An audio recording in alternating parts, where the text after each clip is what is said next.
বেধর্মীদের উৎসব পালন করা এবং তাদের মতো ঈদ উদযাপন করা এবং তাদের রীতিনীতি অনুসরণ করা, তাদেরকে সহযোগিতা করা, এই সব কিছু ইসলামের দৃষ্টিতে হারাম এবং নিষেধ। তাহলে আমরা এই স্লোগান আর দিতে পারবো না যে ধর্ম যার যার, উৎসব সবার। ইসলাম মুসলমানদের জন্য জীবন ব্যবস্থার পূর্ণাঙ্গ দিক নির্দেশনা প্রদর্শন করেছে। কুরআন ও হাদিসে স্পষ্ট বলা হয়েছে যে মুসলমানদের জন্য জীবনযাত্রা, আচার আচরণ এবং ধর্মীয় আনুগত্য হবে একমাত্র আল্লাহ এবং রাসূলের নির্দেশিত পথে। বেধর্মীদের ধর্মীয় উৎসব, আচার অনুষ্ঠান এবং আচরণ মুসলমানদের জন্য অনুকরণীয় বস্তু নয়। কারণ বেধর্মীদের ধর্মীয় উৎসবে তাদের ধর্মীয় বিশ্বাস, সংস্কৃতি এবং কুসংস্কারের সাথে সবকিছু জড়িত। আর মুসলমানদের জন্য জরুরি হবে নিজের ঈমানকে হেফাজত করা, ইসলামী সংস্কৃতিকে আঁকড়ে ধরা এবং অন্যান্য ধর্মের আচরণের সাথে সম্পৃক্ত না থাকা। তাই মুসলমানদের জন্য অন্যান্য ধর্মের উৎসব পালন করা এবং তাদের মধ্যে অংশগ্রহণ করা এবং তাদের ধর্মীয় কাজে এবং তাদের রীতিনীতিতে অনুসরণ করা, এসব কিছু ইসলামিক দৃষ্টিতে পরিত্যাজ্য। কারণ অন্যান্য ধর্ম অনুসরণ করার নিষেধাজ্ঞার ব্যাপারে পবিত্র কোরআনে সূরা মায়েদার 48 নম্বর আয়াতে আল্লাহ সুবহানাহু ওয়া তাআলা ইরশাদ করেছেন, ওয়ালা তাত্তাবি' আহওয়াআহুম আম্মা জাআকা মিনাল হক, যা তোমার কাছে সত্য এসেছে এর বাইরে তুমি তাদের খেয়াল খুশি অনুসরণ করো না। এই আয়াতের মধ্যে আল্লাহ সুবহানাহু ওয়া তাআলা মুসলমানদেরকে অন্য ধর্মের রীতিনীতি অনুসরণ করা থেকে সতর্ক করেছেন। অন্য আয়াতে আল্লাহ সুবহানাহু ওয়া তাআলা কাফেরদের সাথে সাদৃশ্য অবলম্বন করা থেকে নিষেধ করেছেন।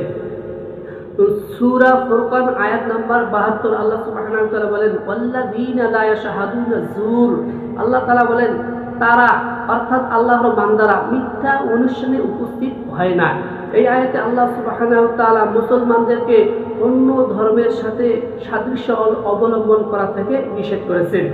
ইসলাম মুসলমানদের ধর্মীয় সীমা রেখা স্পষ্ট করে দিয়েছেন। সূরা কাফিরুনতে বর্ণিত হয়েছে, আল্লাহ সুবহানাহু ওয়া তাআলা বলেন, লাকুম দীনুকুম ওয়ালিয়া দীন, তাদের জন্য তাদের ধর্ম এবং তোমার জন্য তোমার ধর্ম। অর্থাৎ এই আয়াতে আল্লাহ সুবহানাহু ওয়া তাআলা মুসলমানদের পরিচয় এবং বেধর্মীদের পরিচয় থেকে সম্পূর্ণ আলাদা থাকতে বলেছেন। রাসূলুল্লাহ সাল্লাল্লাহু আলাইহি ওয়াসাল্লামের একটা হাদিসও আছে, রাসূল সাল্লাল্লাহু আলাইহি ওয়াসাল্লাম অন্য জাতির সাথে সাদৃশ্য অবলম্বন করতে নিষেধ করেছেন। ইরশাদ হয়েছে, মান তাশাব্বাহা বিকওমিন ফাহুয়া মিনহুম, যে ব্যক্তি যে জাতির সাথে সাদৃশ্য অবলম্বন করবে সে তাদের দলভুক্ত অন্তর্ভুক্ত হবে।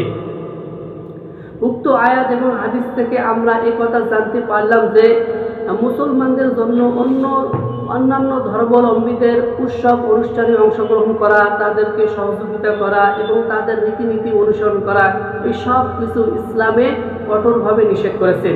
ইসলামে শুধু 2টি উৎসব বা ঈদকে বৈধ রেখেছেন, বাকি সমস্ত উৎসবকে ইসলাম নিষিদ্ধ করেছেন।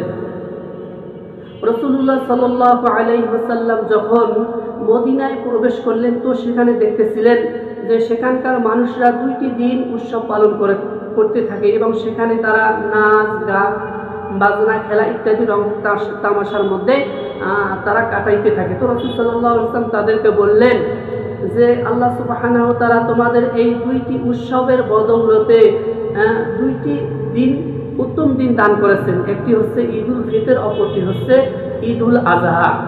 মুসলমানদের জন্য বেধর্মীদের উৎসব পালন করার ব্যাপারে ইসলামী শরীয়তের দৃষ্টিভঙ্গি হলো যে বেধর্মীদের উৎসব পালন করা এবং তাদের মতো ঈদ উদযাপন করা এবং তাদের রীতিনীতি অনুসরণ করা, তাদেরকে সহযোগিতা করা, এই সব কিছু ইসলামের দৃষ্টিতে হারাম এবং নিষেধ।